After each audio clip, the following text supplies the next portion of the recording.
Hi everyone, welcome to today's video where we're gonna focus a lot on the NIO in-house developed Shenji 9031 chip. These chips are gonna replace the NVIDIA Orin X's that are quite a few years old now. We know that in last year NIO manufactured 222,000 cars and they spent roughly 300 million US dollar on NVIDIA chips for all of these cars. And I think the numbers are out there that NIO for each of the cars from 2024 had 4 NVIDIA Orin chips, which means that on average, I think they are spending 1500 or so US dollar per single car. And since there's four chips in each of the cars, we are currently down to maybe estimations of around 300 to 400 US dollar per chip, which NIO pays NVIDIA.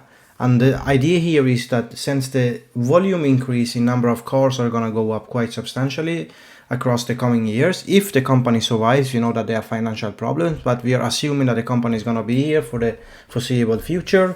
Let's say if they are going to do like 500,000 cars in a couple of years, that potentially could be a case where this investment could pay off. In addition to that, NIO could also outsource the chip. I mean, again, we have seen this latest article here from the CNEF post in which NIO is looking at potential chip spin-off and aims to pave way for the supplying of other automakers, which is quite, I think, quite an interesting decision, especially in this market where there's huge financial tariffs going on between large countries like United States and China. This gives incentive to the Chinese market to purchase and source Chinese-made chips instead of NVIDIA-made. Not only because they're going to support their own companies, but also just to get, ahead of the supply chain issues potentially with the tariffs. And you never know like what the President of United States might decide in terms of tariffs. It can vary day to day, and that's a huge uncertainty for these huge companies, even the likes of XPeng and NIO. I truly see the potential here, but there's also, again, let's be realistic with NIO, and there's a lot of different ideas to explore when it comes to the chip manufacturing business. I think this gentleman here is quite from the constructive or negative side when it comes to NIO. I think he has a point. We don't know how much NIO has spent. Again, they spent 300 million roughly on NVIDIA chips, but with my own understanding of the semiconductor market, I wouldn't be surprised if this gentleman here is right, that tapping out a new chip, designing, you need a lot of, I don't know what the engineering team of this chip team in NIO is probably in the hundreds, if not 1,000. And that's going to cost you, together with the design and with the manufacturing cost that goes in this case to Samsung fabs, it's going to cost you $500 million at the very least. I wouldn't be surprised if it's going to go up all the way to $1 billion. And the problem with chip manufacturing is that in a couple of years from now, they need to have a second design, right? A follow-up, because the market is not standing still. NVIDIA is going to develop more chips, better chips. Even AMD is active in this market. So NIO cannot just, do this one-time investment and just reap the benefits year in, year out. Essentially, already those chips are in the ET9. It's going to be the new updated ET5 and ET5 Touring and a few other cars. Potentially, there's rumors that this chip is going to also be in the Onvo cars, right? So there's a lot of potential out there.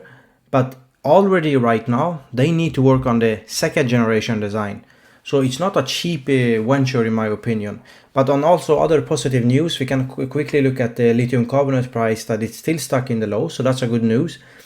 Hopefully we have a very clear picture of NIO's future in, let's say, 4 or 5 weeks from now. I think when NIO will report their Q2 earnings of 2025, we might get a clearer picture. We saw that in the previous quarter, they cut down the R&D expenses, which was really, really, really nice to see in my opinion. Like cutting down the R&D expenses from 498 to 438, that's a 12% decrease quarter over quarter. This is definitely in the right direction, but they need to continue at this rate. We don't need to see a potential Q2 report where they haven't continued in that direction. I would like to see at least 400 million in Q2 for sure. So another 8 to 9% cut in R&D.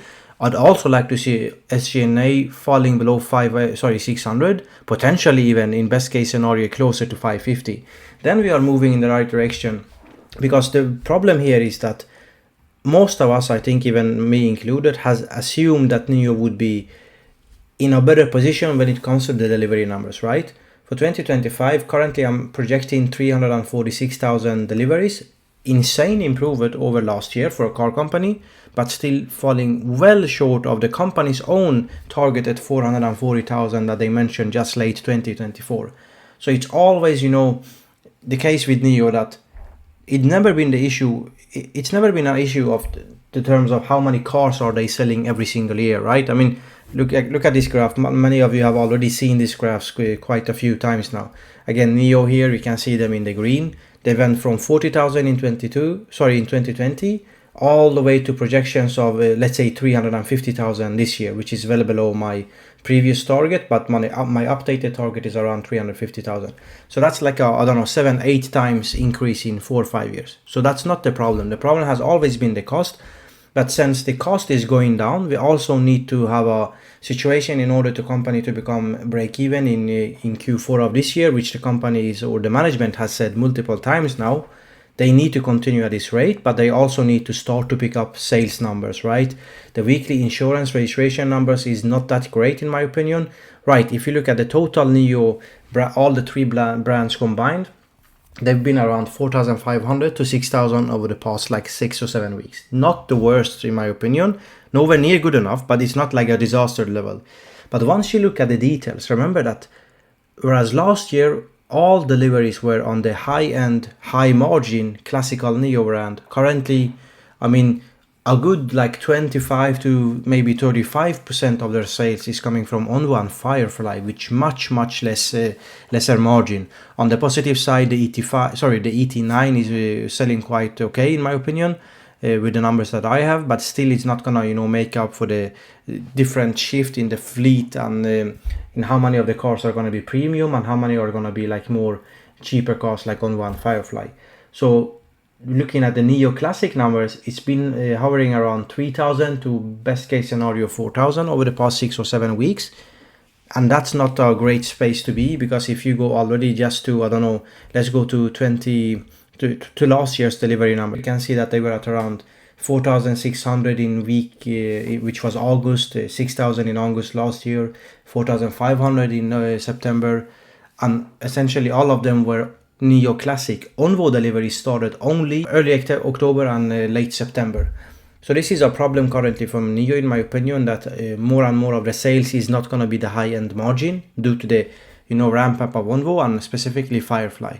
But in any case, that was just a quick video. What's your point of view in terms of NIO and their Shenji 9031 chips? How often would they need to update and come with a second generation, a third generation?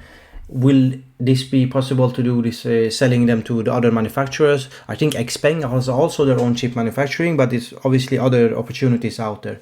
So anyways, thanks for your time. Please like, subscribe and engage in the comment section, and see you in the next one.